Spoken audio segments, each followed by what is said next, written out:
At last count, there were an estimated 1,300 people living on the streets in Oklahoma City, many more statewide.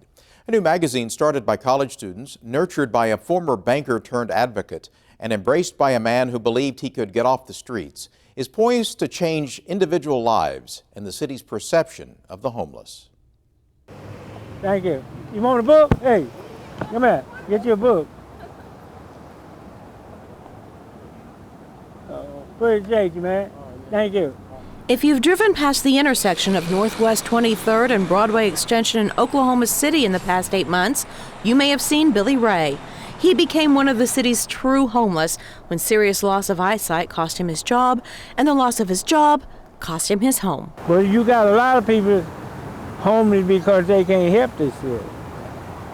See, I'm right out here because I couldn't help myself when I lost my job, because then I didn't have no income. Billy Ray was just another panhandler at an intersection. But last summer, thanks to a couple of college students, all of that changed. Right now, we really are just trying to educate the community about us, because this is a very new idea in Oklahoma City. University of Oklahoma marketing senior Rania Ferguson is one of 2 college students who started publishing a magazine called the Curbside Chronicle.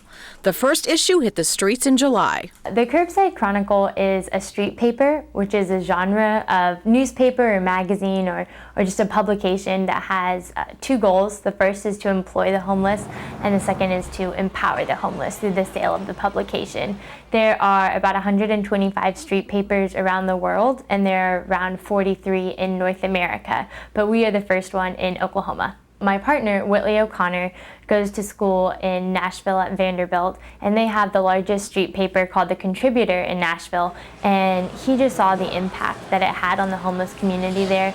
And he also saw at that time the Contributor grow and kind of eradicate the city completely of panhandling, and instead panhandling kind of disappeared, and you can't find one in downtown Nashville at all. And instead you see people selling the magazine and trying to work their way out of homelessness and get really, what we like to say, a hand up instead of a hand out. You can only get the Curbside Chronicle from specially trained vendors like Billy Ray.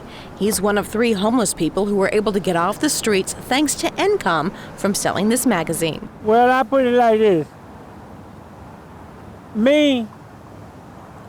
I put a lot of work into it because I wanted it to work out. You know, anything you do, if you want it to work, you got to put work in it.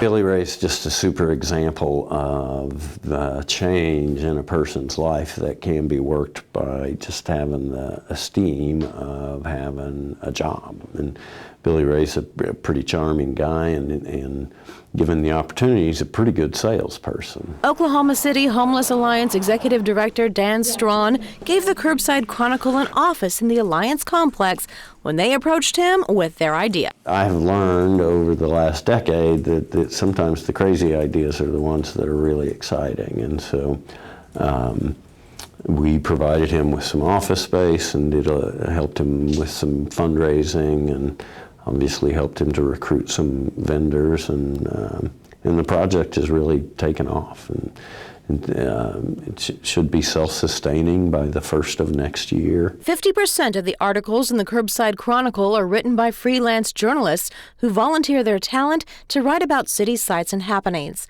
The other half is written by the homeless or addresses homeless concerns.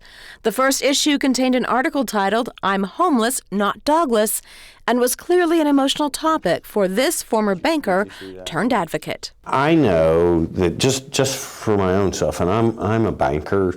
Before I started doing this, I was in banking, and so I had this sort of vague notion there were poor people in Oklahoma City, but I certainly never interacted with them. And so when you see a homeless person who's got a dog, I know what you think, because I think it too, is you can't even take care of yourself. Why are you taking care of that dog? And this story really explains that, of why Crimson, who has serious mental illness, always has a dog. And partly it's the same reason you and I have a dog. That is unconditional positive regard. It doesn't matter how sick you are or how low you are, that one loves you.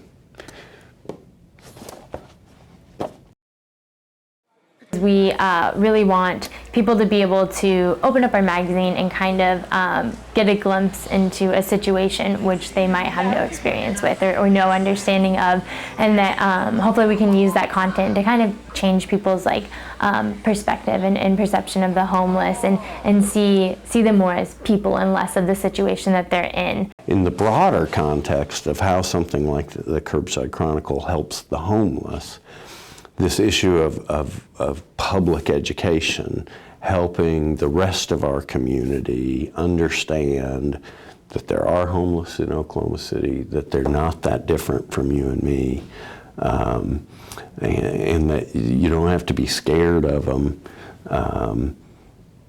and that they have good stories to tell. That's a valuable lesson for the whole community. While we were shooting video of Billy Ray, a passing motorist stopped to try to warn us about him because she had seen him panhandling in this location for months and he had never been in a wheelchair before. She thought he was using the chair as a gimmick. What she could not have known was that Billy Ray is no longer panhandling. He's selling a magazine to help support himself. And as for the wheelchair, Billy Ray lost a leg to diabetes 3 weeks ago. But wheelchair or no, he's determined to keep working. I can't stop living because I lost my leg. You got to help yourself first. That's all I got to say. The Curbside Chronicle costs just $2. That's not a lot to pay for empowerment and understanding.